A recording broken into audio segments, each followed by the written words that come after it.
Selamat pagi sahabat Ruanita dari Kota Pasau untuk seluruh sahabat wanita yang ada di mancanegara. Saya Dina dari Ruanita menjadi host IG Live kali ini dengan tema parenting, yaitu tentang child shaming. Seperti sahabat Ruanita sudah ketahui bahwa seminggu ini tema dari Ruanita adalah mengenai child shaming. Nah, dan hari ini kita akan ngobrol-ngobrol mengenai perilaku orang tua yang melakukan child shaming terhadap anaknya. Apakah child shaming ini efektif untuk mendisiplinkan anak atau tidak? Kita akan mencari tahu lebih jauh dengan narasumber kita yang ada di Norwegia, yaitu Mbak Ica Savitri. Dan Mbak Ica Savitri ini juga sering membagikan konten parenting di media sosialnya. Dan juga kita akan berbincang dengan Mbak Ica, apakah tren kehadiran dunia sosial media sekarang ini untuk mendidik anak dibandingkan pukulan atau hukuman itu jauh lebih efektif atau tidak.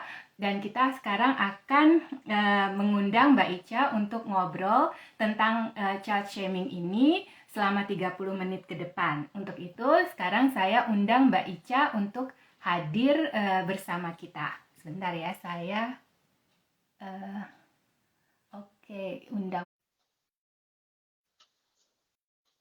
Halo Mbak Ica. Assalamualaikum. Assalamualaikum Mbak Ica. Waalaikumsalam warahmatullahi wabarakatuh. Mbak Ica, Apa suaranya kabar? belum terdengar ya? Atau mungkin tunggu sebentar. Halo, Halo, 1, 2, Mbak Ica, 3. suaranya Sudah terdengar? tidak terdengar. Mbak Oh, nggak Ica terdengar bisa ya? mendengar suara saya, Mbak? Bisa, bisa. Tapi aku nggak bisa dengar suara Mbak Ica ya. Padahal ini Tunggu sebentar, Mbak. settingnya ini sudah besar ya sebenarnya. Oh, oke, bentar. Bentar. Ini, oh,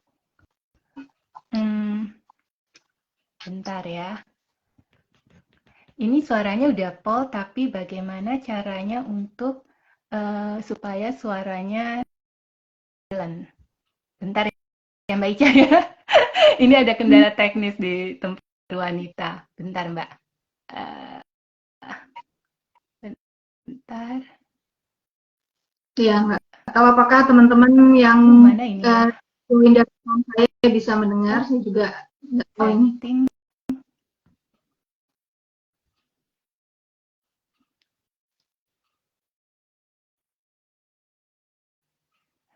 Aduh, suaranya Mbak Ica nggak kedengeran ya sama aku. Coba 1, Bentar 2, ya Mbak. 3 kedengeran kan? Malah sekarang Tunggu. suaranya Mbak Dina yang nggak terdengar dari saya. Sebentar Mbak. Ini gimana ya pengaturan suara? Oke. Kok nggak ada ya pengaturan? Gitu.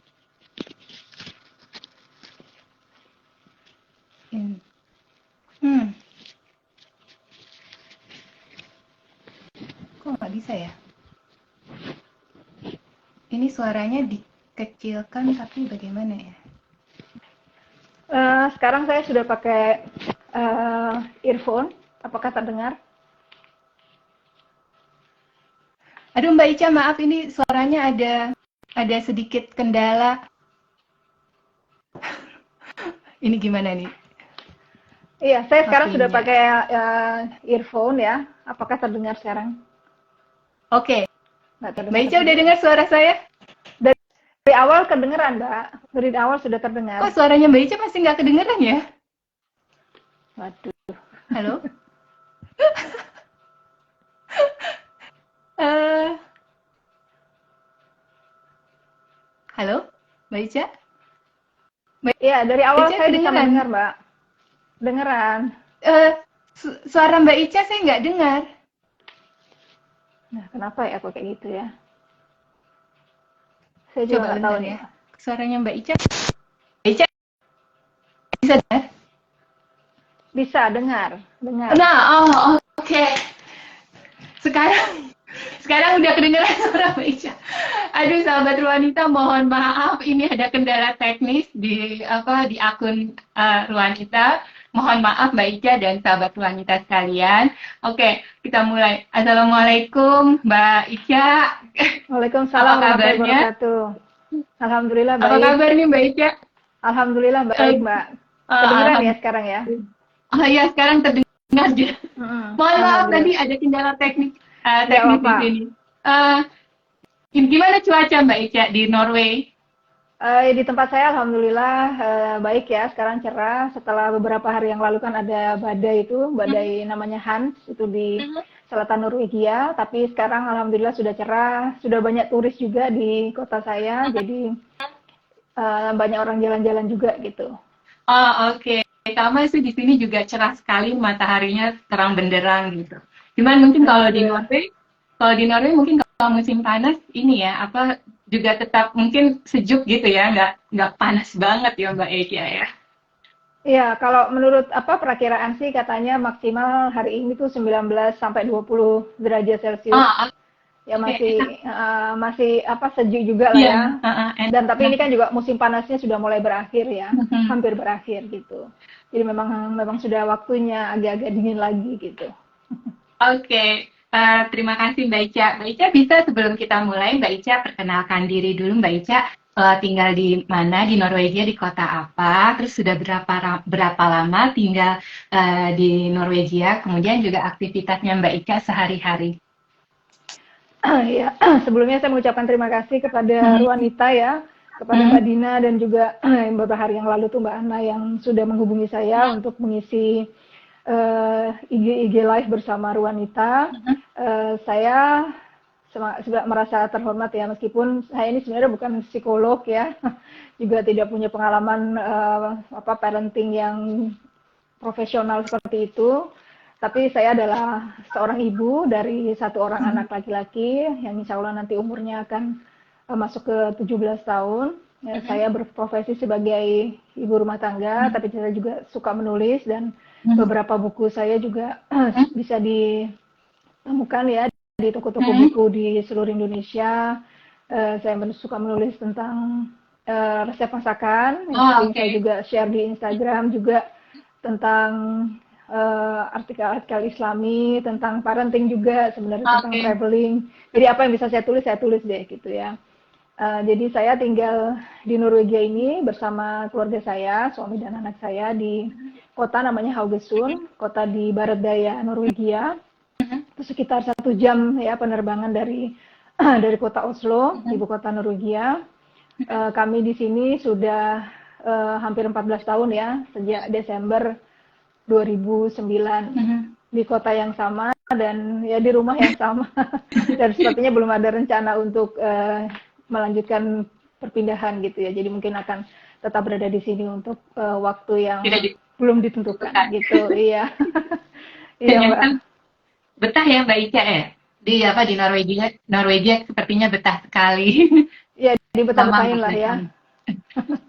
Nah, Mbak Ica kan tadi bilang Mbak Ica bukan psikolog, tapi kan Mbak Ica punya pengalaman langsung dalam hal mendidik anak. Apalagi pengalamannya Mbak Ica tuh udah lama ya, 17 tahun kan anaknya sekarang. Berarti kan Mbak Ica sangat profesional sebenarnya dalam interaksi dengan anak gitu kan. Nah, sekarang karena tema kita kali ini adalah child shaming, jadi Mbak Ica bisa nggak menceritakan pengalaman Mbak Ica dalam mendisiplinkan, memberikan anak supaya memberikan kedisiplinan kepada anak, karena kan child shaming tuh katanya sangat berkaitan erat dengan cara orang tua untuk mendisiplinkan anak. Ada metode-metodenya yang mungkin zaman generasi saya atau generasinya Mbak Ica mungkin beda dengan sekarang kan cara mendisiplinkan anak. Itu kalau Mbak Ica nih yang udah pengalaman sebagai ibu yang 17 tahun ini, bagaimana cara Mbak Ica untuk mendisiplinkan anak Mbak Ica gitu. Bisa diceritain Mbak Ica? Iya. Jadi saya yakin ya, sebagian Hmm. besar orang tua di dunia ini nggak sekolah khusus untuk Iya, parenting gitu betul. ya. Jadi kita ini sebagai orang tua, siap atau tidak siap, itu kita semua learning by doing gitu ya. Dan di sepanjang perjalanan sebagai orang tua itu pasti kita banyak melakukan trial and error gitu ya. Walaupun mungkin sebelum menikah kita sudah punya bekal, oh orang tua yang baik itu seperti ini gitu ya. Oh ibu yang baik itu seperti ini, oh bapak yang baik itu seperti ini. Tapi pada praktiknya pasti kita akan pasti banyak kesalahan gitu ya. Yang mungkin sejak anaknya lahir juga sebagai ibu misalnya ya, itu kita sudah merasa lelah gitu, terus mungkin terus jadi agak gimana ya, sama anak bayi pun kadang-kadang mungkin jadi nggak sabar kayak gitu ya, karena kurang tidur dan segala macam. Terus dalam tahap-tahap perkembangan anak di usia golden years ya 1 sampai 5 tahun itu kan juga tantangannya beda ya, anak balita gitu dengan anak bayi. Nah itu kita juga mungkin bisa aja kehilangan kesabaran gitu ya. Terus ya marah-marah, ya mungkin karena capek karena kegiatan kita sendiri sebagai ibu rumah tangga atau di luar ini ya, di luar rumah mungkin kita sebagai ibu bekerja, pulang-pulang udah capek ngadepin anak, seperti itu mungkin ngadepin suami juga ya, apalagi kalau anaknya lebih dari satu. Kalau saya kan anak cuma satu ya, jadi masih tolerable gitu loh. Jadi ya kadang-kadang saya juga merasa banyak salah sebagai ibu ya, dan itu juga mungkin karena karena keterbatasan sebagai manusia juga. Dan saya pikir juga mungkin ya, kita melakukan loss control gitu ya kepada anak, ya marah, ya mungkin ada yang sampai melakukan hukuman fisik, yang memukul, menjewer atau mencubit, itu mungkin karena upbringing kita dulu waktu kecil. Karena kan seperti Mbak Dina bilang, zaman berubah ya. Jadi waktu zaman kita mungkin biasa aja orang nyubit anak gitu kan, udah jangan gitu, atau anak nangis sudah jangan nangis, stop, jangan cengeng kayak gitu kan, atau disuruh seperti ini tapi kita tidak lakukan, atau misalnya disuruh A tapi ternyata nggak sesuai harapan orang tua, mungkin waktu itu bilang gitu aja nggak bisa. Nah kayak gitu itu kan tanpa sadar itu adalah sebagai mungkin hal yang menurut kita biasa, gitu aja nggak bisa gitu kan. Jadi buat kita ya udah biasa aja gitu, mungkin kita sebagai orang dewasa sekarang. Tapi kalau kita menempatkan diri kita di tempat anak gitu ya, dibilang seperti itu gitu aja nggak bisa, itu seolah-olah seperti mengecilkan kemampuan anak gitu ya. Oh ternyata aku nggak mampu ya gitu. Oh ternyata aku nggak bisa menyenangkan orang tua, karena secara naluri anak itu pingin selalu menyenangkan hati orang tua. Itu yang saya perhatikan ya. Jadi bagaimana anak itu bisa melihat orang tuanya happy, menyenangkan orang tuanya gitu kan. Bagaimana anak itu akhirnya bisa mendapat pujian. Tapi kalau ternyata orang tuanya belum sudah ya begitu ya, atau apalagi kalau sampai mempermalukan anak di depan orang ya, misalnya marahin anak di depan orang, mungkin anak kita tantrum gitu kan, gimana di supermarket kayak atau gimana. Terus biasanya kalau ini perbedaan kultur juga yang saya lihat ya, kalau orang-orang tua di barat ini anaknya tantrum di supermarket dibiarin aja anaknya guling-guling di lantai gitu kan. Nah kalau di Indonesia mungkin itu suatu hal yang memalukan gitu. Jadi ya mungkin kan orang tua di Indonesia mungkin ada yang langsung angkat anaknya, mungkin diam-diam nyubit gitu kan. Nah, mungkin anaknya malah tambah keras nangisnya gitu. Tapi itu adalah hal yang normal. Kemudian beranjak dari golden years ya, usia balita, usia sekolah, itu juga menjadi ujian bagi orang tua ya, bagaimana kita mendampingi anak sekolah, belajar mereka gitu kan.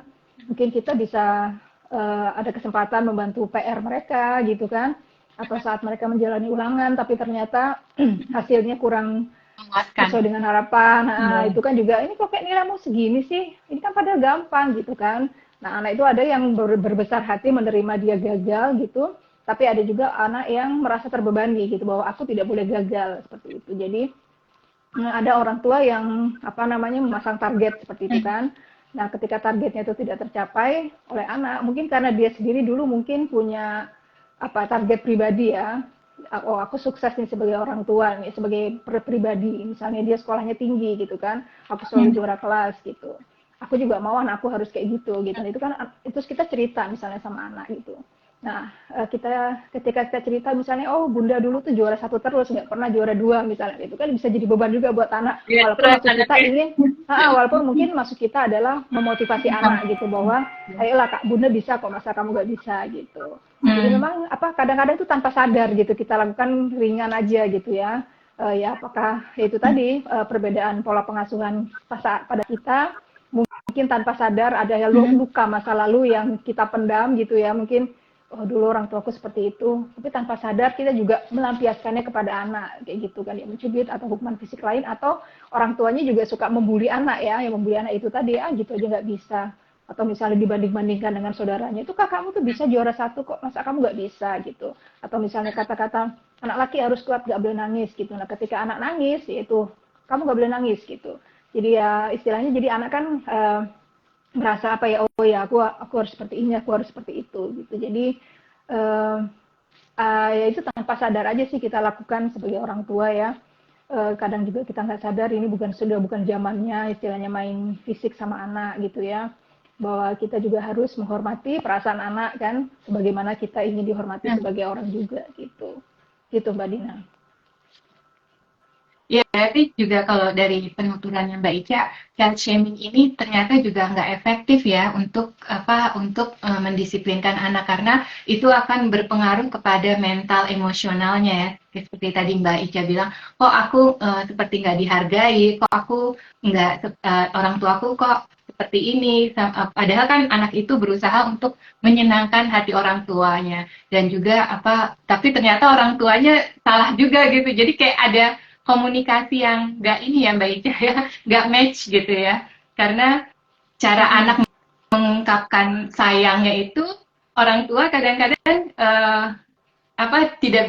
tidak bisa mengambil tidak mengerti juga gitu ya, jadi kayak seperti mismatch gitu ya, miskom gitu.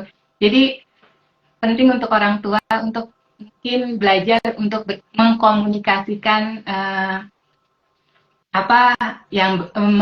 berkomunikasi yang baik dengan anak untuk tidak membuat anak malah tambah stres gitu ya Mbak Ica ya. Jadi child shaming ini tidak terlalu efektif untuk mendisiplinkan anak. Nah, ini sekarang kan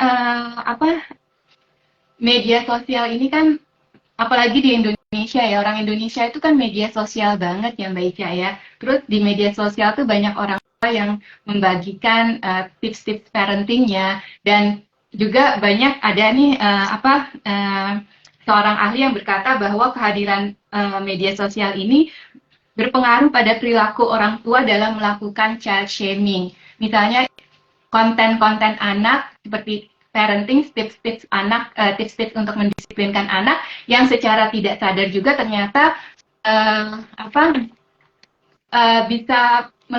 bisa terjadi child shaming gitu. Jadi kayak misalnya perilaku orang tua yang misalnya cara dia mendisiplinkan anak gitu, ternyata secara tidak langsung tanpa disadari oleh orang tuanya itu seperti child shaming gitu kan. Kadang-kadang konten sosial media itu jadi seperti membuka aib hanya untuk mendapatkan perhatian atau like dari orang tua gitu kan, dari follower sosial media. Jadi kalau menurut Mbak Ica, ini gimana nih fenomena yang seperti ini? Karena banyak konten ternyata yang secara tidak sadar dan tidak langsung juga seperti melakukan child shaming terhadap anak. Iya, jadi memang ya itu tadi zaman sudah berubah ya Mbak Dina. Jadi sekarang social media is everything gitu ya. Social media is our life gitu kan. Kita nggak bisa ya istilahnya memutus kehidupan kita dari media sosial, kecuali kita memang orangnya udah aku nggak mau punya medsos apapun, nggak mau punya Facebook, Instagram apapun lah gitu ya. Supaya misalnya aku terjaga privasi aku sekeluarga, bisa aja kayak gitu. Tapi sebagian besar orang memang memilih untuk punya media sosial untuk mengkoneksikan dirinya dengan teman-teman lama atau dengan keluarga yang terpencar gitu ya, atau mendapatkan teman baru, bergabung dengan komunitas seperti itu. Nah, kembali ke tema child shaming melalui media sosial itu juga mungkin kita secara nggak sadar pernah melakukannya ya. Misalnya ada video singkat gitu ya, orang tua menghukum anaknya misalnya ngadep tembok gitu ya, quiet moment gitu kan, anaknya mungkin melakukan pelanggaran kemudian dia dihukum, nah itu direkam sama orang tuanya. Ya menurut kita mungkin itu adalah hal bagus ya, misalnya oh anakku habis melanggar ketentuan nggak boleh main gadget gitu, ternyata dia main gadget juga gitu, nggak nurut gitu kan, jadi saya hukum. Mungkin ada lucu-lucuannya gitu, terus apalagi kalau sampai anaknya mulai nangis gitu kan, nah itu kan biasanya makin seru tuh kan. Nah itu mungkin akan banyak orang yang nge-like gitu, yang komentar segala macam kan. Nah itu padahal ya menghukum anak, menurut saya menghukum anak itu boleh-boleh aja gitu kan, karena anak juga perlu didisiplinkan. Kalau anak tidak pernah didisiplinkan sejak kecil, dia akan jadi pribadi yang tidak punya aturan gitu ya, yang suka-suka gue gitu kan, nggak bagus juga. Kalau mau menghukum, lakukanlah dengan cara yang private gitu ya, yang tidak ada orang tahu, sebisa mungkin tidak ada orang tahu bahwa anak itu sedang dihukum misalnya, dan hukuman itu memang sudah terukur gitu, sudah disepakati, kalau anak sudah mengerti ya, kalau anak sudah mengerti komunikasi, sudah disepakati oleh anak dan orang tua gitu. Tapi kalau mengumbar gitu ya istilahnya, apalagi kalau anak sejak kecil yang mereka tidak bisa memilih ya, tidak bisa bilang jangan posting tentang aku di media sosial gitu kan, tapi orang tuanya mungkin gemes gitu kan, ini anakku lucu gitu, mungkin dia lagi posisi anaknya mungkin tidak pakai baju gitu, itu kan itu memalukan sebenarnya untuk siapapun, tapi mungkin kalau anak kecil jadinya lucu gitu kan, atau misalnya anaknya lagi nangis guling-guling sampai jerit-jerit gitu, dibiarin aja gitu kan, padahal nggak bagus juga menurut saya nggak suka kayak gitu, mengekspos ya, mengekspos hal yang anak nanti kalau misalnya dia lihat suatu saat nanti sudah besar, kok ibu orang tuaku kayak gini ya, aku nangis guling-guling di depan umum kok dibiarin, malah direkam gitu, bukannya didiemin ya, maksudnya bukan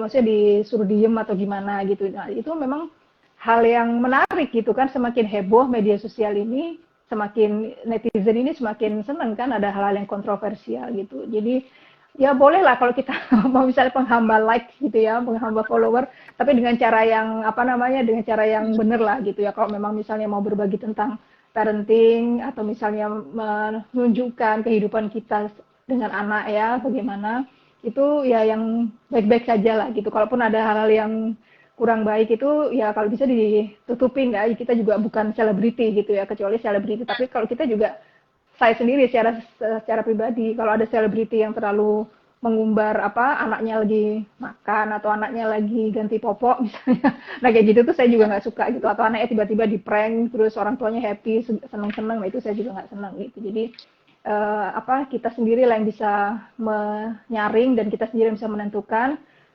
apa yang harus kita share di media sosial ya. Kalau memang kita niatnya berbagi tips parenting, pasti ada cara yang baik gitu, yang tidak perlu mempermalukan anak kita sendiri gitu. Oke, Gitu Mbak. terus menurut Mbak Ica ini ya, makasih Mbak Ica. Jadi menurut Mbak Ica, bagaimana kita bisa menerapkan pendidikan anak yang efektif tanpa melakukan child shaming? Misalnya, kalau menurut Mbak Ica, kan kalau bagaimana mendisiplinkan anak, misalnya yang bagaimana mendisiplinkan anak tanpa mempermalukan dia. Misalnya anak menjatuhkan gelas gitu kan. Biasanya kalau orang tua lagi apa, lagi pikirannya lagi banyak, lagi kusut gitu kan, biasanya suka marahin anak, jangan jatuhin gelas gini gini gini, atau nah itu gimana cara memberitahu anak supaya tidak mempermalukan dia, atau misalnya jangan pegang kompor gitu kan, kadang-kadang kalau orang tua yang apa mungkin kurang komunikasinya, jangan pegang kompor nanti begini begini begini gitu kan, anaknya nanti merasa seperti merasa dipermalukan. Jadi bagaimana cara misalnya mengkomunikasikan ke anak, mendisiplinkan anak bahwa sesuatu itu tidak boleh tanpa harus mempermalukan dia. Gimana Mbak? Iya, ya jadi memang semua itu berawal dari rumah ya. Bagaimana kita di rumah mendidik anak tanpa ada campur tangan orang lain, tanpa ada orang lain yang menilai gitu kan, atau mengamati gitu cara kita. Jadi hanya kita, suami istri gitu ya, dan anak atau anak-anak gitu. Jadi kalau memang kita harus ada waktu gitu ya untuk menegakkan aturan di rumah, misalnya sesuai umur gitu kan. Kalau misalnya jam main dari jam segini, dari jam sampai jam segini, atau bahaya apa yang ada di rumah gitu kan, kenapa anak nggak boleh main kompor, ya kita jelaskan. Nah, kalau perlu kita ajak ketika misalnya kita lagi masak dan lagi santai gitu ya, maksudnya masaknya nggak buru-buru gitu, kita tunjukkan kompor itu bagaimana kerjanya. Kalau ada gas apalagi itu kan mungkin lebih bahaya. Kalau di Eropa setahu saya rata-rata kompornya kompor listrik ya, kecuali di Inggris mungkin. Itu mungkin lebih aman daripada kompor gas gitu kan. tapi sama-sama ada risiko gitu, risiko bahaya. Jadi bisa dijelaskan kepada anak, misalnya contohnya seperti apa, misalnya oh ternyata nggak sengaja, misalnya oh tangan ibunya kena minyak gitu, kepeletisan minyak gitu kan, oh ini kayak gini akhirnya. Ya, anak kan akhirnya tahu tanpa perlu dia merasakan sendiri gitu ya. Atau misalnya apa menjatuhkan gelas sampai pecah. Nah kalau di rumah mungkin kita banyak waktu untuk menjelaskan, oh ya sudah apa namanya, kalau bisa dibantu, kalau bisa kamu bantu, tapi kalau enggak kamu menyingkir, tapi kalau enggak hati-hati ini akibatnya gitu. Ya kalau bisa dilakukan tindakan preventif sebelum kejadian ya bagus ya, tapi kan tidak semua hal di hidup ini bisa kita cegah ya. Ada yang sudah terlanjur jadi kejadian baru kita bisa mengambil hikmah istilahnya gitu kan. Nah kalau masalahnya kalau misalnya kita kemudian anak kita bawa ke ruang publik ya, apakah ke supermarket atau diajak bertamu, nah itu bagaimana anak berperilaku di hadapan orang asing ya yang bukan keluarganya langsung, itu memang berangkat dari bagaimana si anak itu dididik di rumah gitu. Kalau memang dia disiplin, dia tahu bahaya, dia tahu sopan santun ya, misalnya harus berkata sopan kepada orang yang lebih tua. Nah, kalau memang sudah terbiasa dari rumah seperti itu, dia akan menerapkan hal yang sama ketika dia ketemu dengan orang yang lebih tua, siapapun itu gitu. Harus sayang kepada anak yang lebih kecil. Itu kan juga tata krama ya, sopan santun yang memang harus kita biasakan sejak kecil gitu ya. Apalagi misalnya anak saya adalah anak tunggal gitu kan, dia nggak punya saingan lah istilahnya di rumah kan. Tapi dia tetap harus punya empati kepada anak yang umurnya lebih tua, kepada teman yang sebaya, atau kepada anak-anak yang umurnya di bawah dia gitu. Jadi kalau saya sih punya banyak waktu ya untuk mendidik anak saya tanpa diperhatikan oleh banyak orang gitu. Jadi ketika anak dibawa keluar, ya mudah-mudahan sih bisa menerapkan apa yang sudah dibiasakan ya, dibudayakan di rumah, sejak di rumah gitu. Jadi harus ada ini sih, memang harus ada tarik ulur ya. Kita sebagai orang tua kan paling paham siapa anak kita gitu kan. Tidak ada orang lain yang lebih paham anak kecuali orang tua, harusnya kan seperti itu. Ya sering-sering lah diajak berkomunikasi ya, sering diajak ngobrol gitu. Jadi orang tua jangan dingin lah gitu sama anak ya. Jangan cuma ngomongin peraturan-peraturan, jangan cuma ngomongin harus prestasi sekolah begini-begini. Jangan cuma apa namanya istilahnya apa ya, membanggakan diri kita misalnya sebagai orang tua atau bagaimana keseharian kita sebagai orang tua, tapi juga dua arah gitu loh. Karena anak itu senang kok kalau didengerin apa yang dia mau gitu ya, atau misalnya dia punya masalah, misalnya di rumah ini gitu kan, aku nggak seneng misalnya bunda terlalu mengatur aku main gadget misalnya gitu kan, ya bisa aja, oh ya kamu maunya gimana sekarang gitu. Itu kalau anak sudah bisa diajak komunikasi ya. Tapi kalau anak masih di bawah 5 tahun itu kan memang kita yang harus lebih aktif gitu ya, lebih aktif untuk menerapkan ya peraturan, tata krama, dan apa ya, kasih sayang juga ya. Jadi orang tua kan juga jangan lupa itu kasih sayang. Jadi kalau misalnya anak memang salah, oke kita tegur dengan cara yang baik, tapi kalau anak memang berperilaku baik ya kita puji gitu. Jadi memang harus imbang. Jangan hanya istilahnya orang tua tuh otoriter gitu kan, pengen anaknya sukses tapi tidak mengindahkan bahwa anak itu juga punya perasaan, ingin disayang, ingin dipuji, ingin didengarkan, seperti itu. Gitu Mbak Dina. Oke, wah itu sarannya bagus tuh Mbak. Cara interaksi antara orang tua dan anak, jadi yang barusan Mbak Ica ceritakan. Nah, ini kita udah sampai di segmen terakhir nih Mbak Ica. Apa saran dan tip Mbak Ica untuk orang tua yang belum banyak memahami mana perilaku child shaming dan mana yang bukan? Tipsnya apa nih Mbak Ica? Iya, jadi kalau child shaming itu sebenarnya parameternya sama ya, standar dan gampang sebenarnya gitu. Coba kita misalnya suatu perilaku gitu ya, kita terapkan ke diri kita dulu gitu. Kira-kira aku kalau begituin aku malu nggak gitu. Oh tapi kalau misalnya enggak, kok nggak apa-apa, oke nggak apa-apa.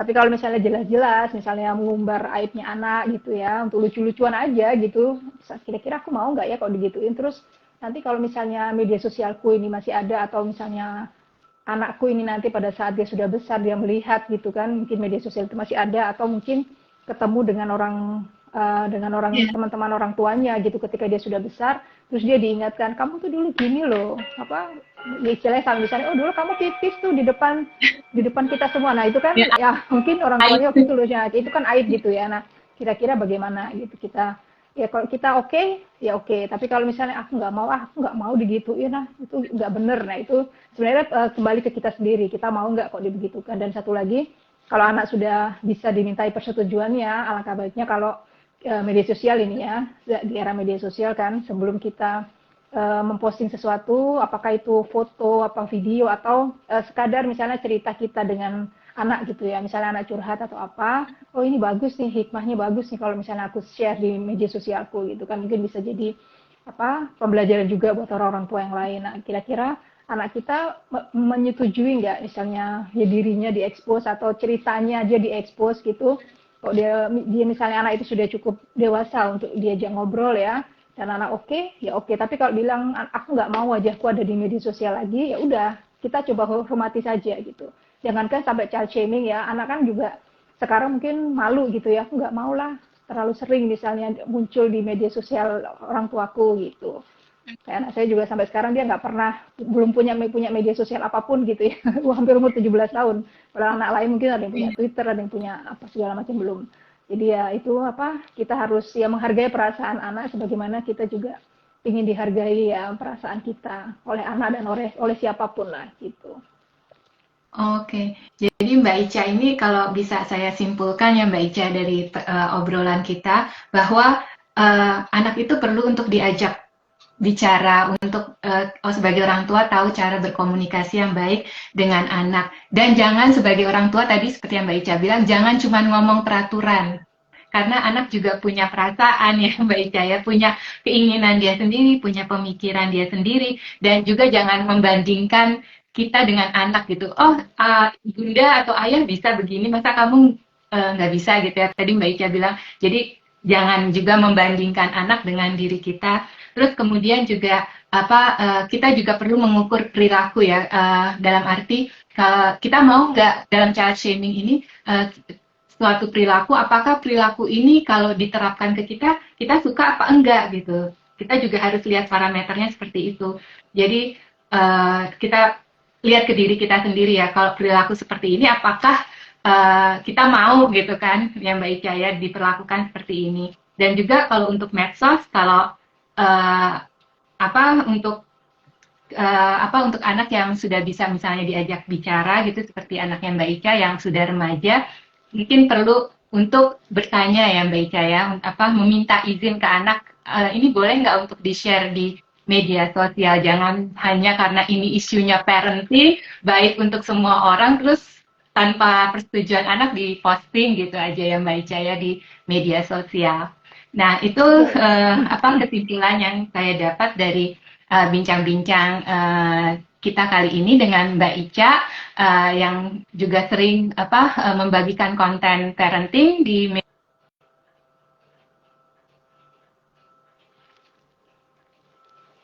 oh, maaf Mbak Ica ada kendala teknis lagi tadi. Jadi ini kalau kalau sahabat wanita yang ingin lebih tahu tentang tips-tips parenting, mungkin dari Mbak Ica bisa follow Mbak Ica di IG-nya yaitu Ica Safitri ya Mbak Ica ya di IG bisa lihat bagaimana cara Mbak Ica pola asuh yang diterapkan oleh Mbak Ica terhadap putranya. Ya demikian sampai di sini kita udah di penghujung acara. Saya mau mengucapkan terima kasih untuk Mbak Ica. Mohon maaf hari ini banyak sekali kendala teknisnya. Terima kasih Mbak Ica udah bincang-bincang sama kita wanita dan sampai jumpa lagi untuk sahabat wanita. Terima kasih sudah bergabung. Sampai jumpa di IG Live berikutnya dan happy weekend. Assalamualaikum Mbak Ica. Sampai ketemu lagi. Waalaikumsalam warahmatullahi wabarakatuh. Terima kasih banyak Mbak Dina dan Ruanita Dadah. atas undangannya. Ya, dadah. Terima kasih. Terima kasih juga Mbak Ica.